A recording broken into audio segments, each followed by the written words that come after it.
Ka Meghalaya Sarva Shiksha Abhiyan School Association hindin kasngi kala Ujor Ejahar hasadar police station habayade bat ka Facebook account kabala Shna Thok haka kerteng jong ka Seng klem da jing bet jong ka da ka jing temu ban yalam baklayo pai ba ya kani ka account la ai kerteng Aristotle C Rambai MSSASA bala thau do ukering bar marak ka Seng kala penram jury ki brio ki biran kti haka ban Shna kani ka Facebook account ka Thok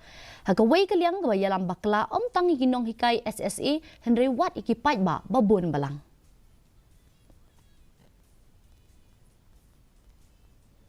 Come here in Sada police station to lodge our FIR regarding one post shared yesterday by a person named Tengse Sangma. This account was created in the name of the association, Meghalaya SSA School Association, in short Masasa, and also in my name, President of the association, Aristotle Sirambai. Yesterday evening, I just came to learn about this. Today, we from the association, we have come and lodged an FIR in the Sada police station for further inquiry regarding this post, which have created wrong information, especially to the SSA teachers in particular,